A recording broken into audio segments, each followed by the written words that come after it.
Pembahasan di pagi hari ini, karena bertepatan dengan hari Jumat, maka sudah pas sekali tema di pagi hari ini mengupas tentang satu kisah menarik dalam Al-Quran yang tercantum dalam suratul Kahfi, kisah Ashabul Kahfi. Ma'asyiral muslimin, para pemirsa dimanapun Anda berada. Kita mulai kisah ini dari sebuah kota pada kerajaan Romawi kuno bernama Absus, di mana rajanya namanya Dakianus. Kisah Ashabul Kahfi terjadi di dua periode kekuasaan. Kekuasaan yang pertama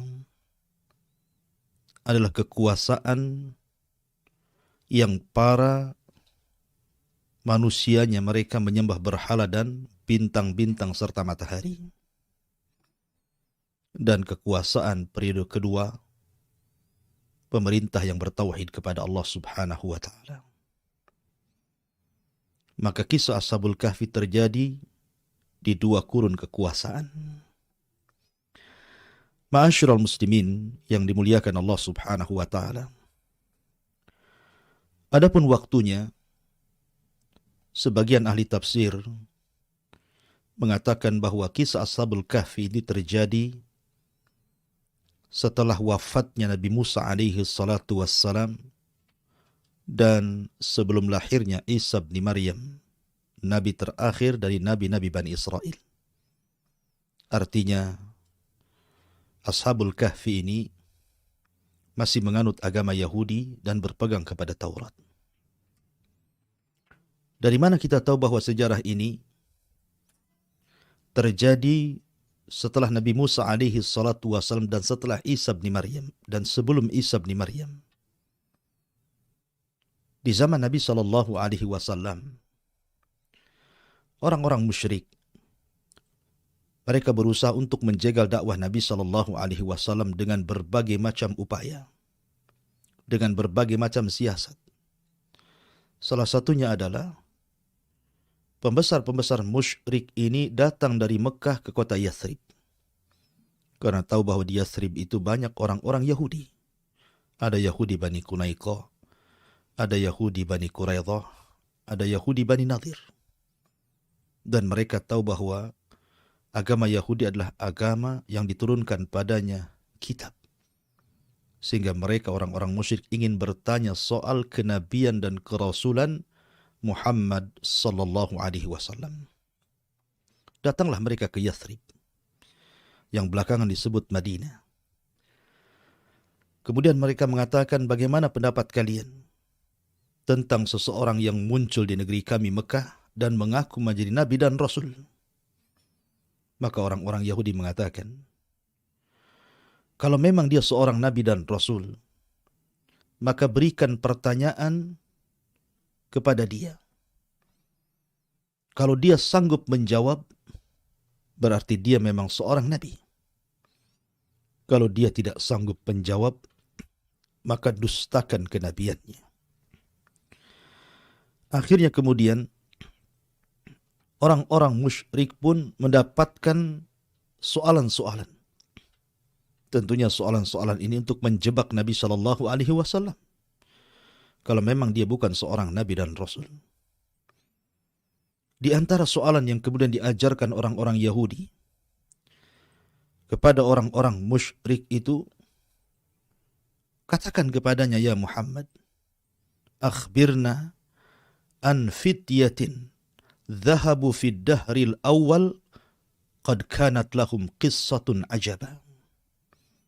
Tanyakan kepada dia tentang beberapa anak muda pada permulaan, pada zaman permulaan yang mereka pergi kemudian berkumpul di sebuah gua,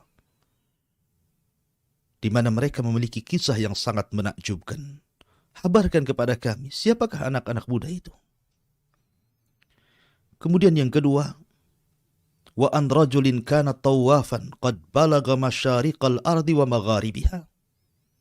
Kemudian tanyakan pula tentang seorang raja yang berkeliling dunia sampai ujung barat dan timur. Siapakah dia? Bagaimana kabarnya? Kemudian yang ketiga tentang roh. Katakan kepada dia seperti itu. Maka orang-orang musyrik pun mendapatkan maklumat dari orang-orang Yahudi, berangkatlah kembali mereka ke Mekah. Kemudian mereka mendatangi Nabi SAW dan mengatakan sebagaimana yang diajarkan soalan-soalan itu oleh orang Yahudi untuk ditanyakan kepada Nabi SAW dalam rangka membenarkan kenabian dan kerasulannya atau mendustakan kenabian dan kerasulannya. Maka mereka pun mulai menanyakan 3 soalan ini dan mereka berjanji kalau seandainya Rasul SAW bisa menjawab, maka mereka akan beriman. Tapi kalau tidak bisa menjawab, maka mereka akan mendustakan kenabian dan kerasulannya. Setelah kemudian datang dan bertanya 3 soalan itu, Nabi SAW akhirnya mengatakan, ukhbirukum bima sa'altum anhu ghadan.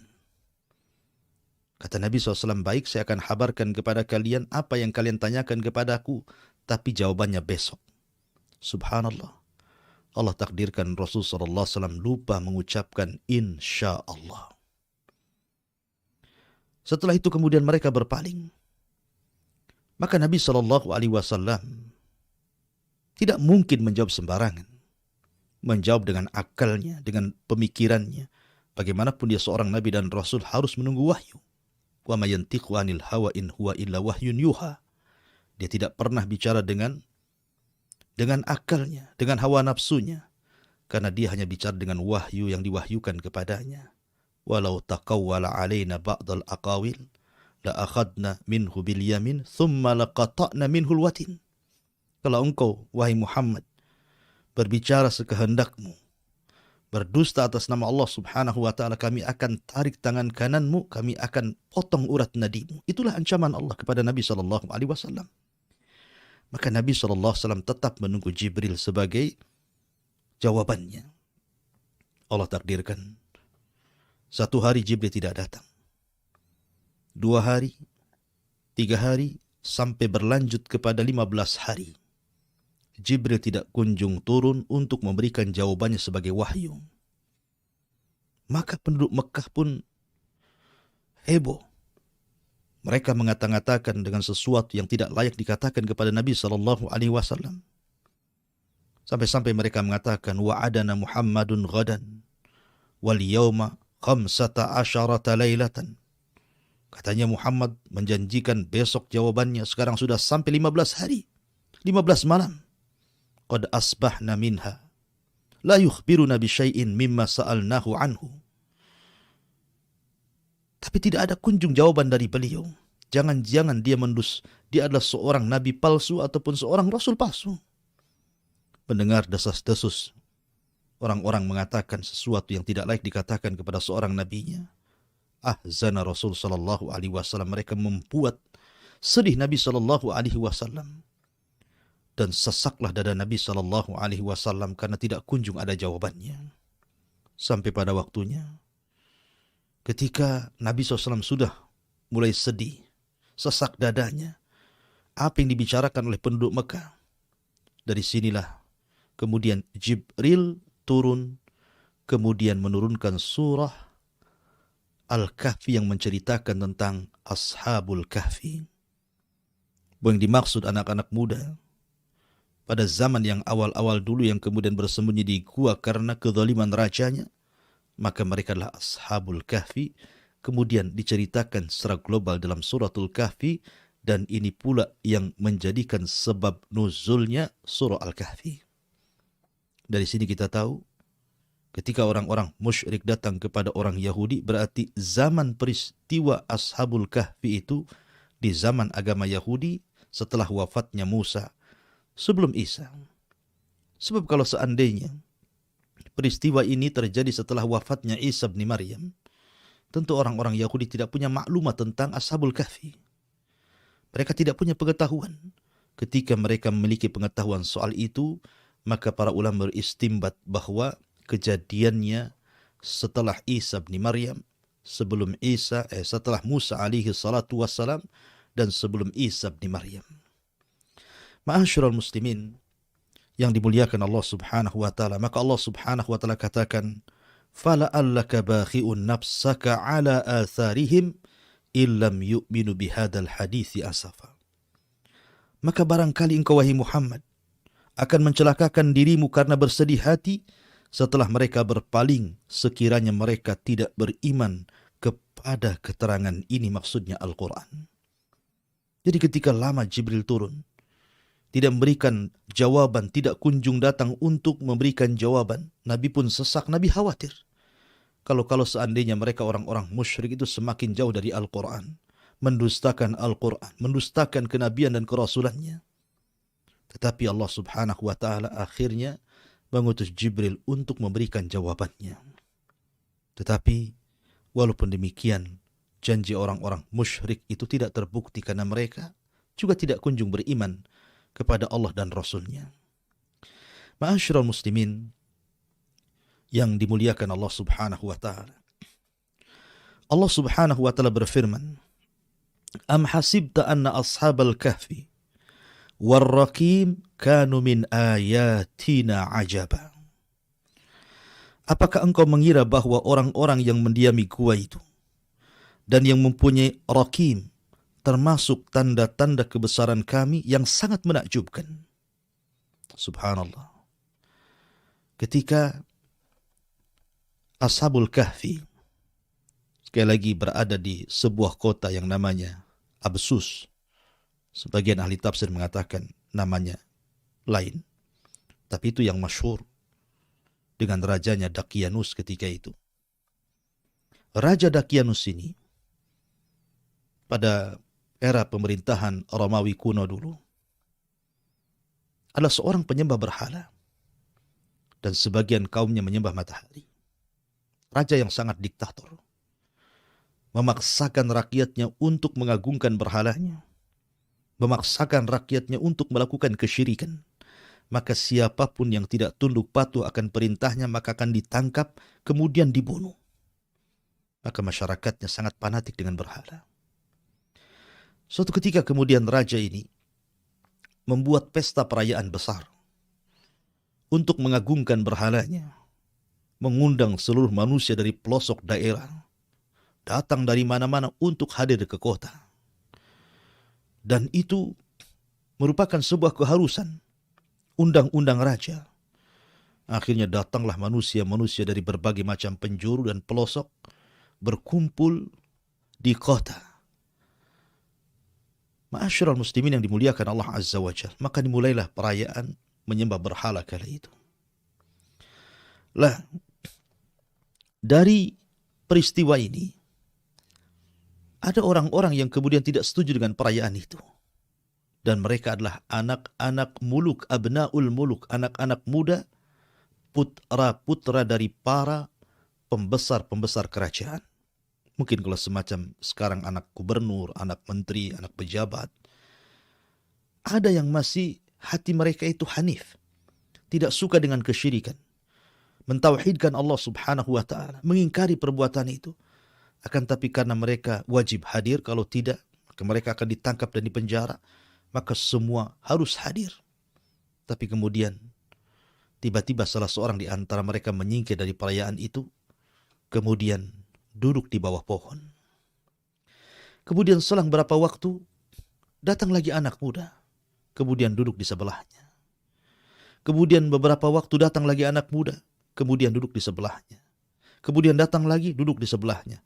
Sampai jumlah mereka 7 anak muda. Mereka tidak mau ikut perayaan. Mereka duduk di bawah pohon itu.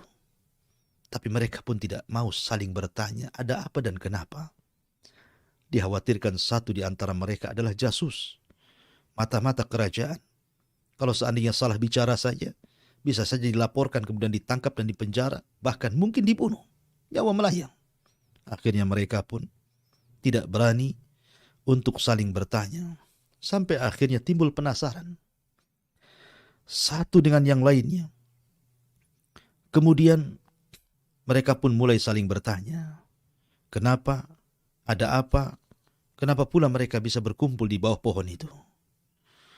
Setelah kemudian saling bertanya dan dijawab, rupanya mereka satu hati.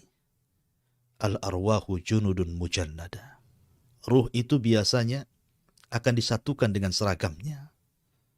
Kalau mereka ahli tauhid, maka akan disatukan dengan tauhidnya. Kalau mereka ahli syirik, maka akan disatukan dengan kesyirikannya. Dan Allah subhanahu wa ta'ala menyatukan hati mereka karena kelembutannya. Lau anfaqta ma fil ardi jami'an, ma'allafta baina qulubihim, walakinnallaha allafa bainahum. Kalau seandainya kau infakkan semua kekayaan di dunia ini untuk melembutkan hati manusia, kau tidak akan bisa melembutkan hati mereka. Yang bisa melembutkan hanyalah hati Allah. Allah lah yang melembutkan hati manusia, sehingga karena kesamaan fitrah mereka mentauhidkan Allah subhanahu wa ta'ala, Allah pertemukan mereka di bawah pohon ini, kemudian saling bertanya dan mencari solusinya. Ma'asyiral muslimin, para pemirsa yang dimuliakan Allah subhanahu wa ta'ala. Makanya Allah subhanahu wa ta'ala mengatakan, Am hasibta anna ashabal kahfi warrakim kanu min ayatina ajaba. Idh awal fityatu ilal kahfi faqalu Rabbana atina min ladunka rahmatan wa hayyi' lana min amrina rashada. Fadarabna ala adhanihim fil kahfi sinina adada thumma ba'athnahum lina'lama ayyul hizbaini ahsa lima labithu amada. Allah subhanahu wa ta'ala berfirman, apakah engkau mengira bahwa orang-orang yang mendiami gua itu dan yang mempunyai rakim itu termasuk tanda-tanda kebesaran kami yang menakjubkan? Ingatlah, ketika pemuda-pemuda itu berlindung ke dalam gua, lalu mereka berdoa, Ya Allah Tuhan kami, berikanlah rahmat kepada kami dari sisimu dan sempurnakanlah petunjuk yang lurus bagi kami dalam urusan kami. Maka kami tiup telinga mereka di dalam gua itu selama beberapa tahun. Ma'asyiral muslimin yang dimuliakan Allah subhanahu wa ta'ala. Ketika anak-anak muda ini berkumpul di bawah pohon, kemudian akhirnya ketahuan bahwa mereka tidak ikut ihtifal, perayaan kerajaan. Akhirnya mereka pun ditangkap. Kemudian ditanya, apa gerangan Anda tidak mengikuti perayaan raja kami, menyembah berhala-berhala kami? Subhanallah. Allah berikan keberanian kepada anak-anak muda, dan ini perlu dicontohkan. Ashabul Kahfi bukan nabi. Mereka bukan para nabi, mereka bukan para rasul. Tapi Allah subhanahu wa ta'ala berikan kepada mereka ujian seperti yang diberikan para nabi dan rasul. Keteguhan mereka luar biasa. Maka ini pelajaran bagi anak-anak muda di zaman sekarang. Sab'atun yudhilluhumullahu fi dhillihi yawma la dhilla illa dhilluh. Ada 7 golongan yang akan mendapatkan naungan di hari yang tidak ada naungan kecuali naungan Allah subhanahu wa ta'ala. Syabun nasha'a fi ibadatillah. Anak muda yang tumbuh di atas ibadah dan ketaatan kepada Allah subhanahu wa ta'ala. Seperti Ashabul Kahfi. Mereka disebut fityah. Ashabul Kahfi. Ketika kemudian dipanggil oleh raja, kemudian ditanya alasannya, maka mereka mengatakan, Rabbuna Rabbus samawati wal ar. Lan nad'u min dunihi ilahan laqad kulna idan syatata. Haula qaumuna taqadu min dunihi alihatan laula ya'tuna alaihim bisultanin bayyin faman adlamu mimman iftara 'ala Allahi kadhiba. Dan kami teguhkan hati mereka ketika mereka berdiri di hadapan sang penguasa zalim, sang penguasa musyrik, kemudian mereka melakukan pembelaan. Apa yang mereka katakan? Tuhan kami adalah Tuhan langit dan bumi. Bukan berhala-berhala itu. Bukan bintang bulan. Tuhan kami adalah Tuhan langit dan bumi. Kami tidak menyeru Tuhan selain Dia. Sungguh, kalaulah kami berbuat demikian, tentu kami telah mengucapkan perkataan yang sangat jauh dari kebenaran. Mereka itu kaum yang kami telah jadikan Tuhan-Tuhan untuk disembah selain Dia. Mengapa mereka tidak mengemukakan alasan yang jelas tentang kepercayaan mereka? Maka siapakah yang lebih zalim daripada orang yang mengada-adakan kebohongan terhadap Allah? Subhanallah, keberanian anak muda ini mendakwahkan dakwah tauhid di depan penguasa zalim, penguasa musyrik, penguasa kafir. Subhanallah. Afdalul jihad kalimatul haq inda sultanil jair. Seafdal-afdalnya jihad, kata Rasul, adalah mengucapkan kalimat yang benar di hadapan penguasa yang zalim. Karena raja ini diktator. Raja ini diktator. Dakyanus ketika itu raja yang diktator, memaksakan orang untuk menyembah berhala. Tapi anak muda ini tetap saja mengatakan kulil haq walau kana murrah. Katakan kebenaran itu pahit rasanya, karena tahu konsekuensinya. Kalau mereka menentang raja, mereka sudah tahu. Tapi subhanallah, Allah takdirkan raja ini tidak langsung membunuh anak-anak muda yang menyelisih agama rajanya ini. Tidak mau menyembah berhala, tidak mau menyembah bintang dan matahari, dan tetap mentauhidkan Allah subhanahu wa ta'ala. Tapi diberikan satu kesempatan, 3 hari untuk berfikir. Kalau mereka selama 3 hari mau merubah keyakinan mereka dari tauhid menuju syirik, dari ketaatan kepada Allah akhirnya taat kepada berhala, maka mereka akan diberikan jabatan tinggi, diberikan kedudukan. Tapi apa yang terjadi? 3 hari itu digunakan untuk lari, digunakan untuk kabur, menghindari ancaman raja. Karena mereka tahu konsekuensinya, mereka akan dibunuh. Akhirnya mereka pun lari sejauh mungkin dari kerajaan itu. Mereka lari ke gunung dan bukit, dan Allah subhanahu wa ta'ala takdirkan mereka menemukan sebuah gua. Dari sinilah kisah Ashabul Kahfi dimulai. Mereka masuk ke dalam gua. Makanya Allah subhanahu wa ta'ala mengatakan di sini.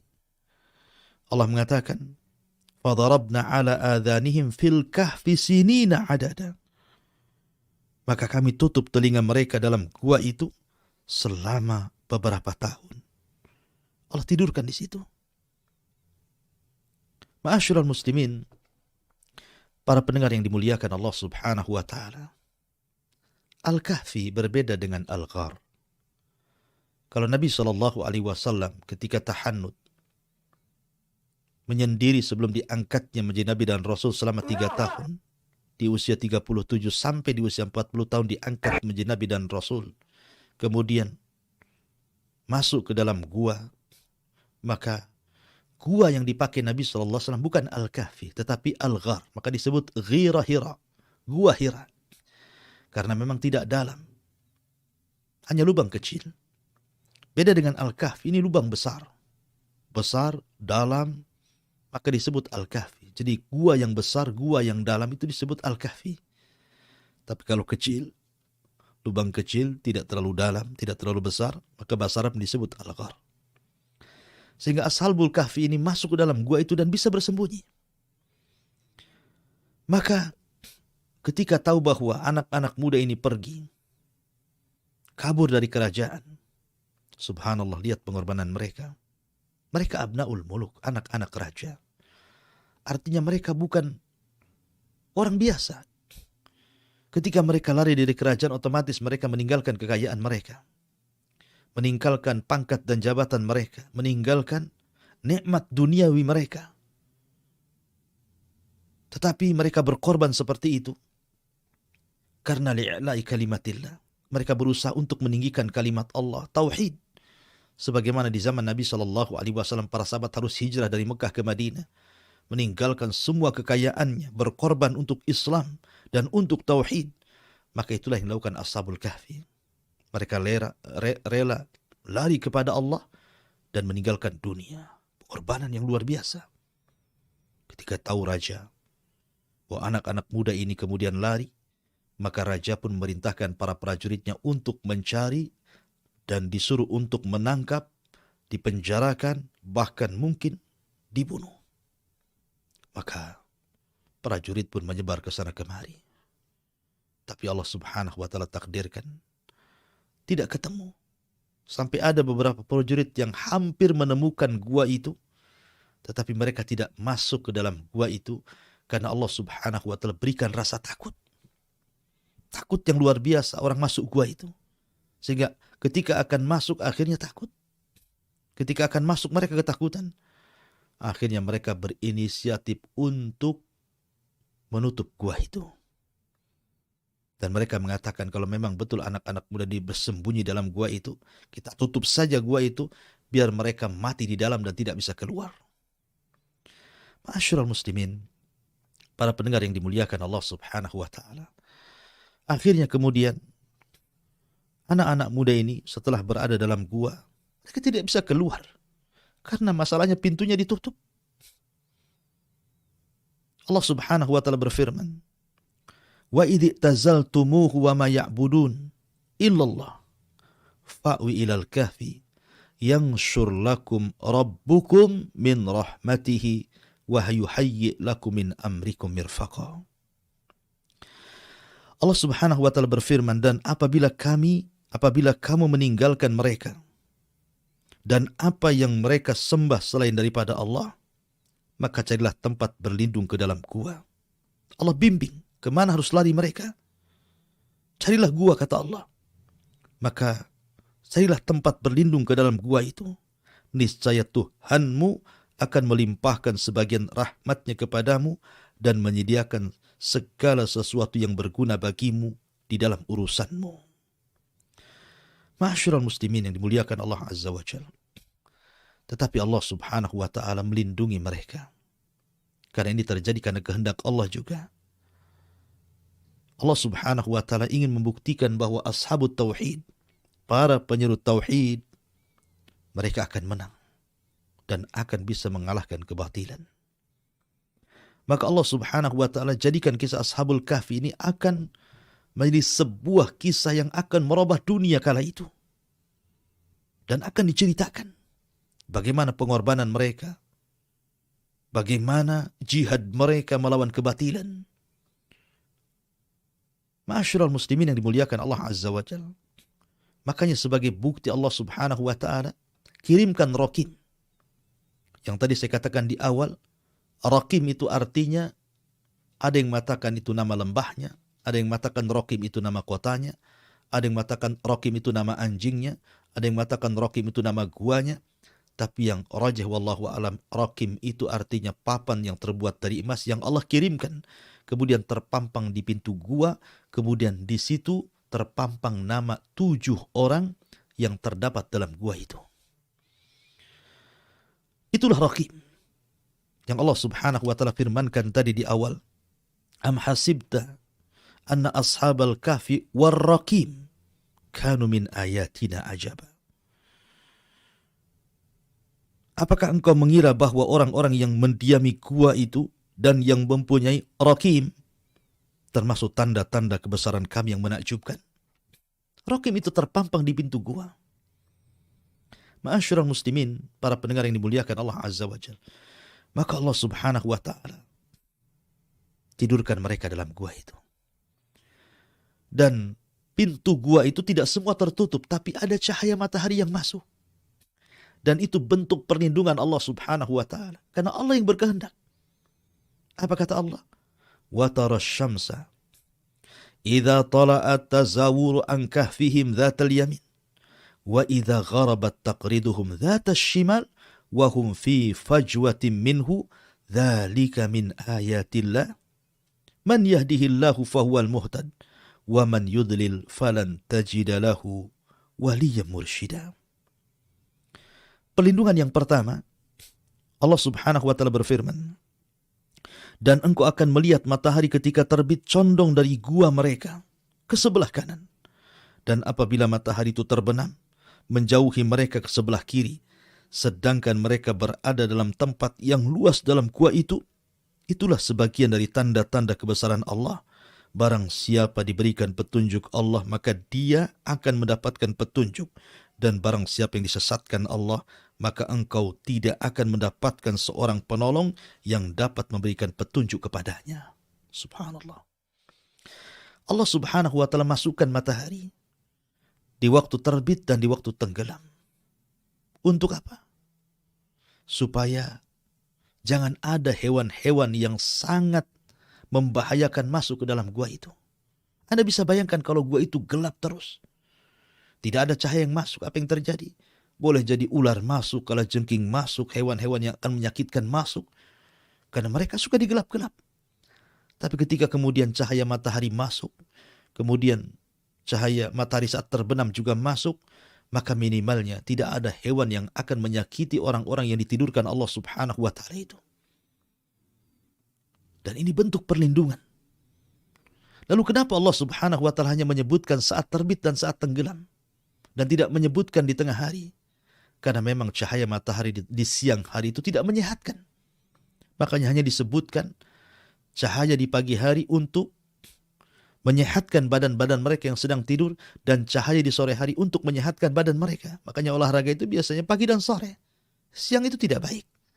Ya. Makanya hanya 2 cahaya matahari yang disebutkan dalam ayat ini.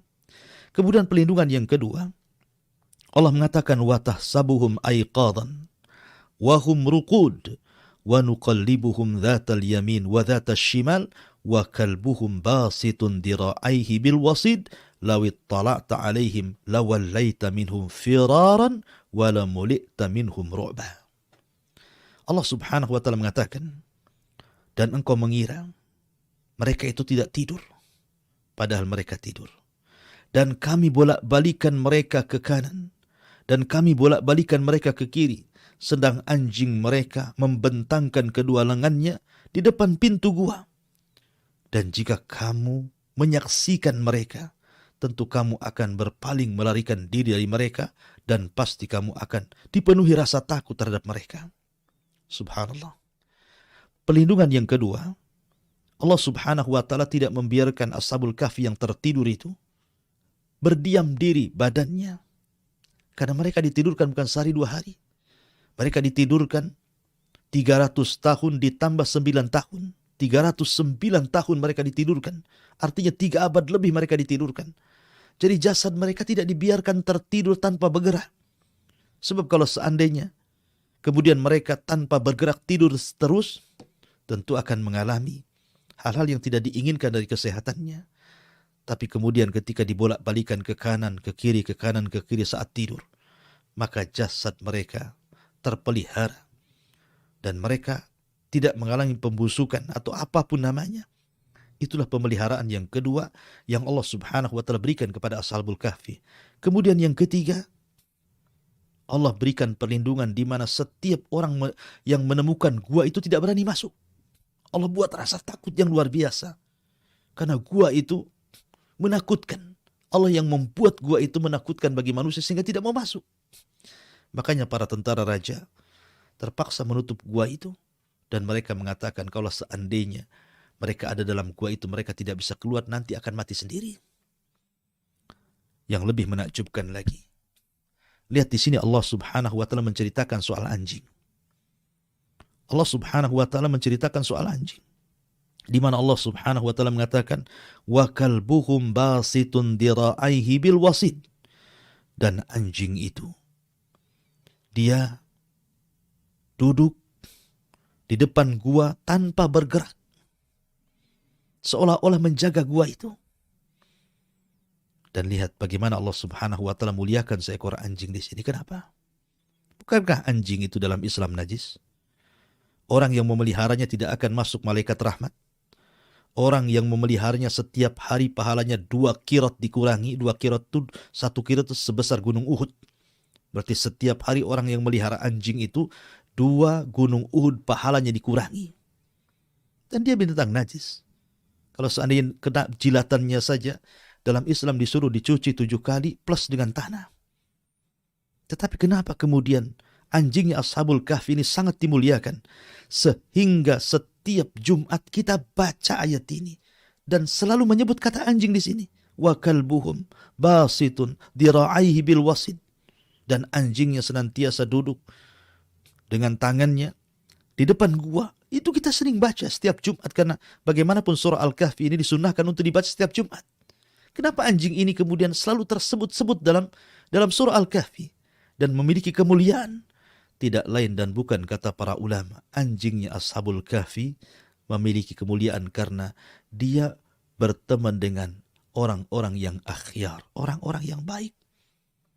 Maka kalau anjing berteman dengan orang-orang yang baik, orang-orang yang saleh, anak-anak muda yang taat, anjing itu menjadi mulia. Bagaimana mungkin manusia tidak lebih mulia dibandingkan anjing? Tentu manusia lebih mulia lagi. Makanya dalam Islam, kenapa kemudian Nabi SAW berbicara soal pentingnya mencari pertemanan yang baik. Kata Nabi SAW, Al-mar'u ala dini khalili. Manusia itu tergantung agama kawannya. Maka lihat siapa kawannya. Bahkan Nabi SAW juga menceritakan tentang sukul jannah, pasar sorga, di mana orang-orang saleh akan menolong kawan-kawannya yang tidak saleh yang masuk neraka sehingga meminta untuk dikeluarkan dari neraka. Dari sini Hasan Al-Basri mengatakan, "Istakthiru min sahibikumus saleh fa innahu yanfa'ukum yaumal qiyamah." Perbanyak teman-teman yang baik karena itu bermanfaat sampai kiamat. Kalau anjing saja mulia karena berkawan dengan orang baik, bagaimana mungkin manusia tidak lebih mulia dibandingkan anjing? Oleh karena itulah maka carilah lingkungan yang baik, teman yang baik. Karena itu bisa mengangkat derajat kita bukan hanya di dunia, sampai kelak di akhirat. Ma'asyiral muslimin yang dimuliakan Allah subhanahu wa ta'ala. Kemudian Allah subhanahu wa ta'ala berfirman, "Wa kadzalika ba'athnahum liyatasaaluna bainahum. Qala qailun minhum kam labistum. Qalu labisna yawman aw ba'da yawm. Qalu Rabbukum a'lamu bima labistum fab'athu ahadakum biwariqikum hadhihi ilal madinati falyanzuru ayyuha azka ta'aman falyatikum birizqim minhu walyatalattaf wala yush'iranna bikum ahada." Allah Subhanahu wa taala berfirman, "Dan demikianlah kami bangunkan mereka agar di antara mereka saling bertanya. Salah seorang di antara mereka berkata, 'Sudah berapa lama kamu berada di sini?' Mereka menjawab, 'Kami berada di sini sehari atau mungkin setengah hari.' Berkata yang lainnya, 'Tuhanmu lebih mengetahui berapa lama kamu tinggal di sini. Maka suruhlah salah seorang di antara kamu pergi ke kota dengan membawa uang perakmu, dan hendaklah dia lihat manakah makanan yang lebih baik, dan bawalah sebagian makanan itu untukmu, dan hendaklah dia berlaku lemah lembut, dan jangan sekali-kali menceritakan halmu kepada siapapun di luar sana." Ma'asyiral muslimin yang dimuliakan Allah Azza wa Jalla. Setelah kemudian Ashabul Kahfi ini ditidurkan sekian lama, dan Al-Quran menyebutnya 309 tahun. 3 abad lebih mereka ditidurkan. Tiba-tiba kemudian Allah Subhanahu wa ta'ala takdirkan ada seorang penggembala kambing. Penggembala kambing ini melihat cuaca yang kurang baik di luar gua itu. Dia takut dengan kambing-kambingnya. Kemudian tiba-tiba melihat ada gua yang tertutup. Maka dia berusaha kemudian membuka pintu gua itu untuk menyelamatkan kambing-kambingnya, dengan membuang satu persatu batu yang kemudian menutupi gua itu. Akhirnya setelah kemudian dia berhasil membuka pintu gua itu, maka dia masukkan kambing-kambingnya di situ. Lah suara-suara kambing itu masuk ke dalam gua. Akhirnya Allah Subhanahu wa ta'ala kembalikan ruh ke dalam jasadnya, ke dalam jasad Ashabul Kahfi, dan semua mereka terbangun. Dari sini kemudian mereka bertanya-tanya kepada yang lainnya, "Sudah berapa lama kita tidur di sini?" Karena ketika mereka tidur itu setelah zuhur. Kemudian setelah 3 abad lebih, kemudian mereka dibangunkan setelah asar. Sehingga kemudian mereka mengira mereka tidur dari zuhur ke asar. Makanya mereka mengatakan, ketika bertanya-tanya, "Wa kadzalika ba'atsnahum liyatasaaluna bainahum qala qailun minhum kam labistum." Berapa lama kalian tidur? Mereka mengatakan, "Labisna yauman aw ba'da yaum." Oh, boleh jadi kami tidur itu 1 hari atau mungkin setengah hari. Ya. Yang lain mengatakan, "Oh, mungkin lebih." Yang lain mengatakan, "Allah yang tahu." Akhirnya kemudian mereka menyarankan, bagaimana kalau seandainya salah seorang di antara kita keluar membeli makan, kita sudah lapar ini. Ya. Rupanya kemudian ketika salah seorang mereka diutus untuk keluar, berjumpalah dengan seorang penggembala kambing ini. Kemudian diantar ke kota. Tiba-tiba kemudian ketika hendak membeli makan, yang menjual makanan itu tidak kenal mata uang yang dibawa itu. Mata uangnya tidak kenal. Ini mata uang kapan? Karena masalahnya sudah 300 tahun, artinya sudah 3 abad lebih. Tentu sudah berbeda mata uang masalahnya. Bingung. Tapi kemudian akhirnya punya kecurigaan. Dibawalah anak muda ini kepada sang raja. Yang ketika itu kebetulan rajanya sudah berubah. Kerajaannya sudah berubah. Agamanya sudah berubah. Yang tadinya mereka menyekutukan Allah dengan menyembah berhala dan matahari. Sekarang rajanya betul-betul menyembah Allah, mentauhidkan Allah, taat kepada Allah. Kemudian ketika mendapatkan cerita dari utusan Ashabul Kahfi ini, raja pun senang. Raja pun senang. Dan kaumnya ketika itu ada yang tidak percaya dengan hari kebangkitan. Maka ingin membuktikan kalau di dunia saja, lihat Ashabul Kahfi bisa ditidurkan 3 abad lebih kemudian dibangunkan.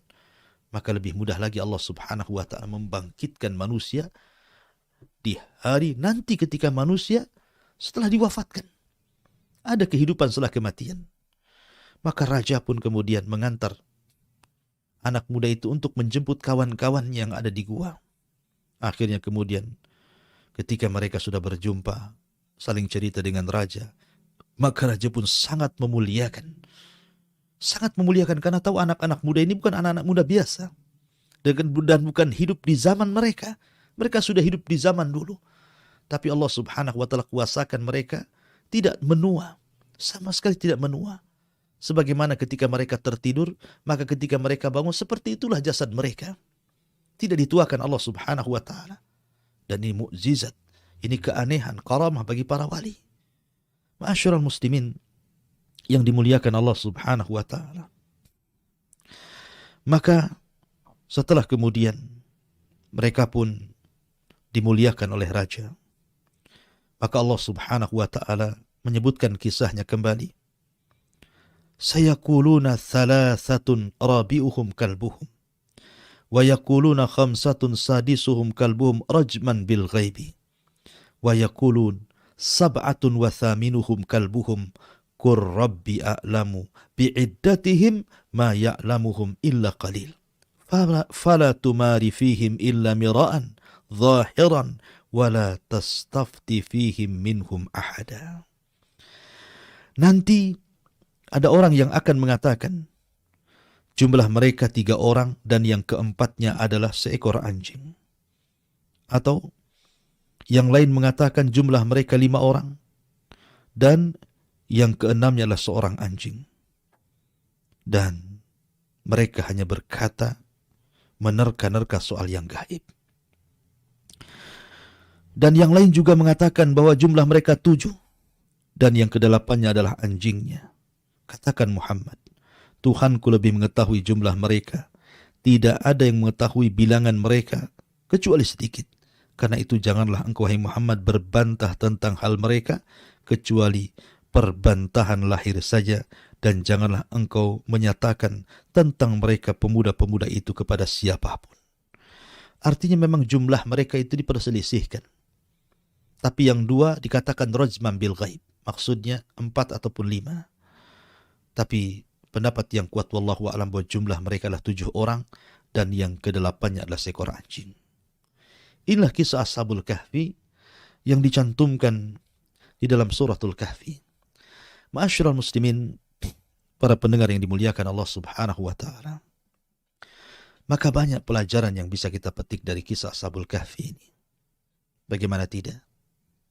Pelajaran yang menarik bagi anak-anak muda. Ashabul Kahfi mereka anak-anak muda. Oleh karena itu saya nasihati dari media Kiswah ini kepada anak-anak muda dimanapun kalian berada. Jadikan waktu kalian adalah waktu yang bermanfaat. Waktu pengorbanan untuk Islam dan kaum muslimin. Waktu untuk mendakwahkan tauhid dan pengesaan kepada Allah subhanahu wa ta'ala. Karena bagaimanapun masa muda akan ditanya Allah subhanahu wa ta'ala, wa an syababihi fima abla, dan waktu mudamu kemana kau habiskan. Ashabul Kahfi adalah bagian daripada kisah yang tercantum dalam suratul Kahfi.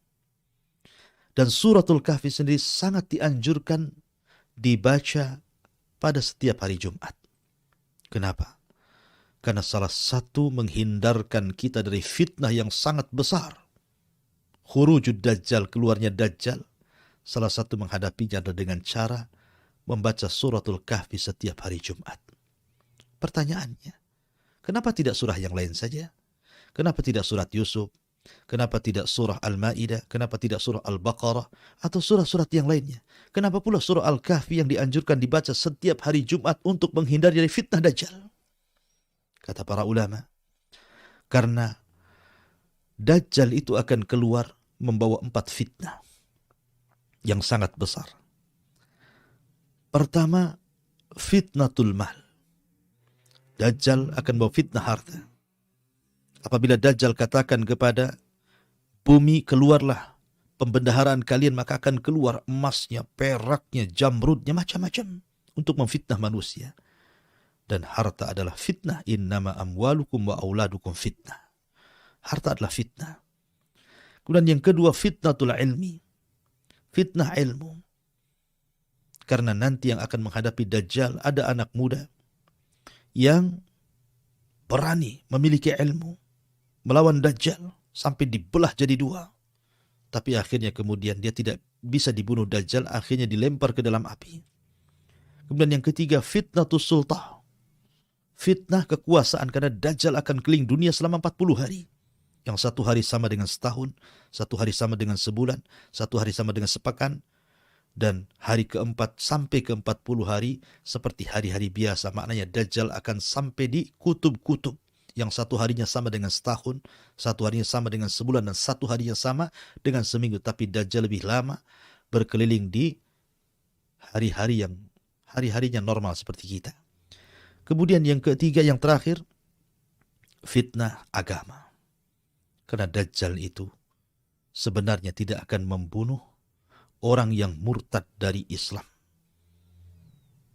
Dajjal tidak akan membunuh orang yang murtad. Tapi kalau dia tidak mau murtad, mempertahankan agamanya, maka Dajjal akan membunuhnya. Karena Dajjal itu tidak seperti Ya'juj dan Ma'juj yang kerjaannya hanya merusak bumi. Dajjal itu hanya memfitnah saja. Memfitnah agama seseorang untuk kufur. Maka Nabi SAW mengatakan, jangan berangan-angan untuk berjumpa dengan Dajjal. Kalau seandainya kau berjumpa dengan Dajjal, maka pejamkan mata kalian. Karena rahmatnya Nabi kepada kita. Dan kita tahu bahwa 4 fitnah ini dicantumkan dalam surah Al-Kahfi. Pertama, fitnah harta. Dalam surah Al-Kahfi ada kisah Ashabul Jannatain. Kisah pemilik 2 kebun. Terfitnah dengan harta. Kemudian dalam surah Al-Kahfi ada fitnatuddin, fitnah agama. Seperti kisah Ashabul Kahfi. Agama mereka difitnah. Betul-betul difitnah. Kemudian dalam surah Al-Kahfi ada kisah Dzulqarnain. Maksudnya fitnah kekuasaan. Karena Dzulqarnain itu satu di antara 4 raja yang menguasai dunia, 2 mukmin, 2 kafir. Di mana yang kafir Namrud dan Bukhtun Nasr, dan yang mukmin Dzulqarnain dan juga Sulaiman alaihi salatu wassalam. Kemudian di sana ada fitnah ilmu. Fitnah ilmu dalam surah Al-Kahfi ketika Allah menceritakan tentang Nabi Musa dengan Khidir. Musa ketika ditanya, apakah ada orang yang lebih alim dibandingkan Anda wahai Musa?